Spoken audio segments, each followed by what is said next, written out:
Hello guys, this is Joey, and today is a special topic. First and foremost, I want to say happy birthday Eminem, Marshall Mathers. Happy birthday. I'm a huge Eminem fan. I want to just open up a little about this story time about Eminem. And I've mentioned it before, but I want to tell you the whole story of why I am a huge Eminem fan. So, so it all started in middle school when I was in sixth grade. Back then, I was like a huge boy band fan, and I still am. But back then, it was boy bands, and boy bands. And then Eminem comes out with My Name Is. So I hear all these teenagers rapping to his song in the hallways, and I was like, who is that? Who is that? Come to find out, it's Eminem. So in the beginning, I was like, that guy is crazy. His music videos are crazy. Out of nowhere, I just thought that this guy was very unique because he made crazy videos and everybody was talking about him. And what was unique about him is that he would make this crazy music and it was acceptable. Back then, it was all about entertainment, really, for middle school. And I remember I wanted to learn the lyrics because of how catchy his music was. So I made my girl cousin print out the lyrics to Stan, I think, one of those songs. And it's so many curse words that I actually decided to, take out, like scratch out the cuss words. Because I think I didn't want my mom to find out. I don't think she found out that I had the lyrics. But anyway, also, I used to print out lyrics a lot to memorize it because I was always bad with like memorizing songs. So reading lyrics really helped me out. I'm surprised that I still remember that. But anyway, so Eminem, middle school, big fan. Then came high school. High school, I was always a huge fan. Every time he made music, I was a fan. Fast forward, I became a very huge fan of his once I was an adult and I was in Colorado. And Colorado, I was drinking too much, I was smoking pot too much, and then I was listening to his music all the time.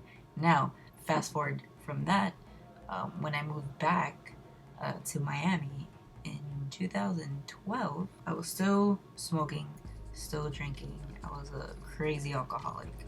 And maybe some people were like, nah, you weren't an alcoholic.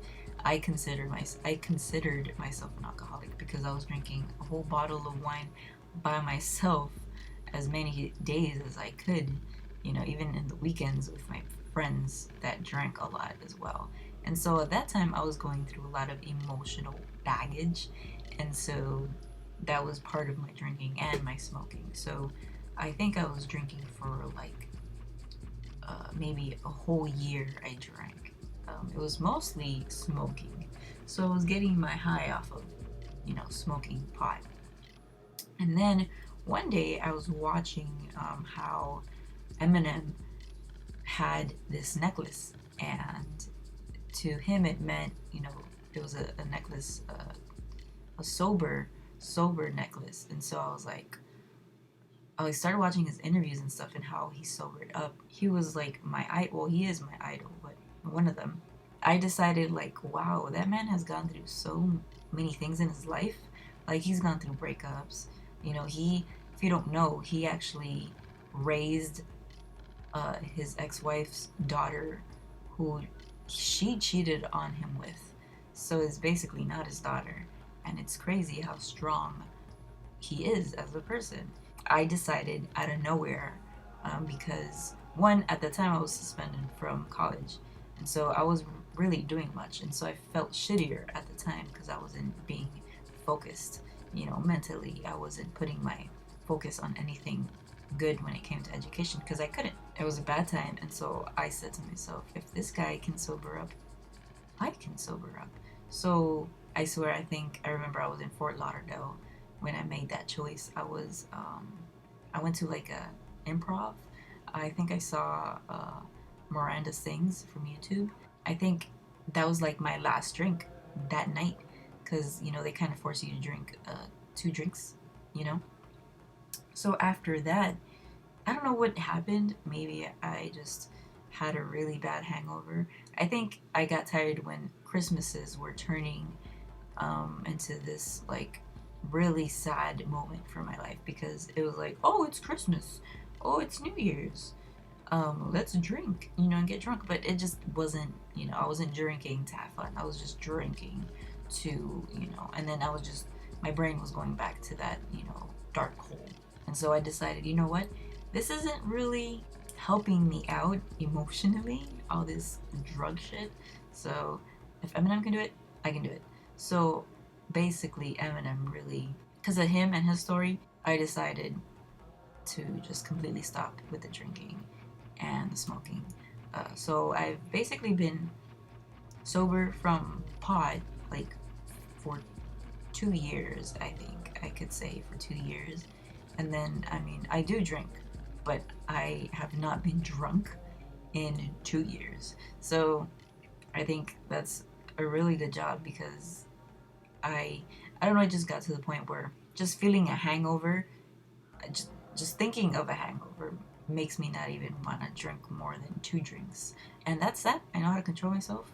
I don't want to be an alcoholic, and I keep telling myself when I share it sometimes, I'm like, yeah, I used to be an alcoholic. I'll keep saying that because I think that puts my mind into, you know, to be like, don't drink because you don't want to do that again. So I mean, I have nothing against pot.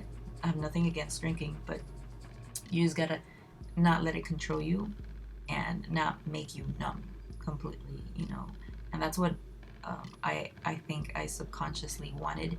I didn't want to feel anymore, and over time, you just don't have, you lose that sense of feeling for anything and for anyone.